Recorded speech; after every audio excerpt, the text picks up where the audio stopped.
you already mentioned something about the background of the women who kind of come in and take part in these trainings or have these sort of business ventures.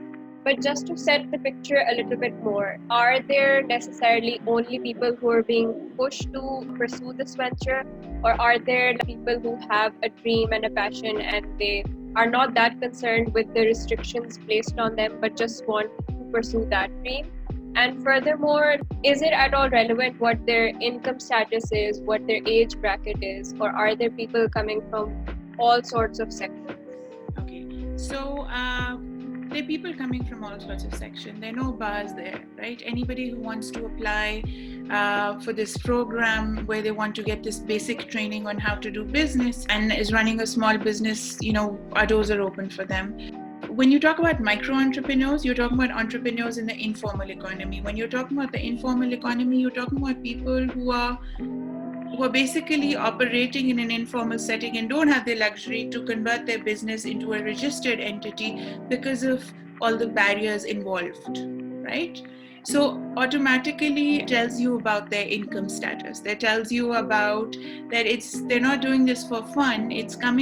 The drive is coming from a need, but they're passionate about something and they're converting that need into passion, which is why they end up, some of them, doing really well in what they're doing, right? You just can't do it if you're not passionate about something. Just a point that, do you see a type of age bracket that they... Okay, so we did a program in LUMS that was catering to low-income groups, youth, specifically youth from low-income groups, from marginalized communities of Lahore.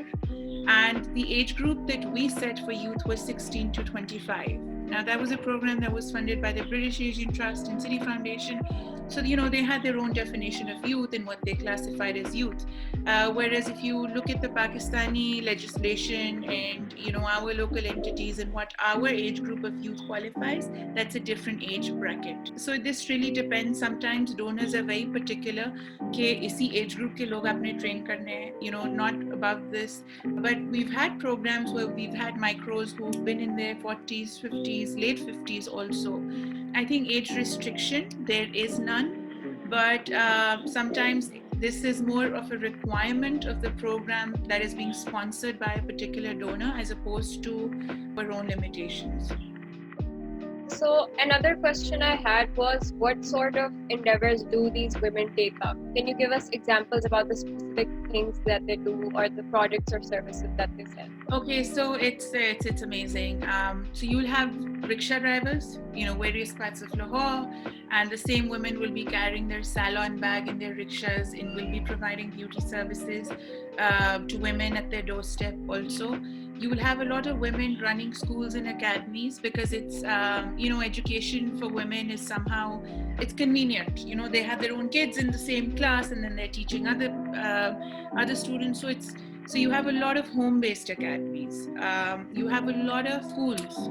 And these women struggle with schools especially. Like we trained a lot of micro-entrepreneurs who were running their own schools in the outskirts of Lahore. One of the major issues they faced was that if you have a public school in a close vicinity and you were running this informal private school, a lot of children get attracted towards the public school, children of that area. And for you to register as a government entity, the process is quite cumbersome. They're doing it, even the women who are in losses, they've not given up. These women deserve a lot of appreciation because of the work that they're doing and what they're contributing to in the society. Then you have other women who do like arts and crafts stuff. Someone will be making bags at home. Someone will be a very good painter and will be connected to art galleries, not only in Pakistan, but overseas as well. You have those kind in Balochistan a lot. Obviously, culturally also in Balochistan, arts and traditional pottery and all of that, that's their speciality. Multan mein bhi aap baat karte ho, so if you have someone from there, it's more likely that they're going to do something, which is their local, promote their local good. You have fashion designers, you have people doing zari ka kaam and different types of karhai, catering to different audiences, putting their clothes up in shops, for example, in Gulberg, Liberty. I mean, this is a major chunk. जो मैं आपको बता रही हूँ, ये आपका जो mainstream एक women entrepreneur, micro entrepreneur है. These are generally the kind of businesses you get.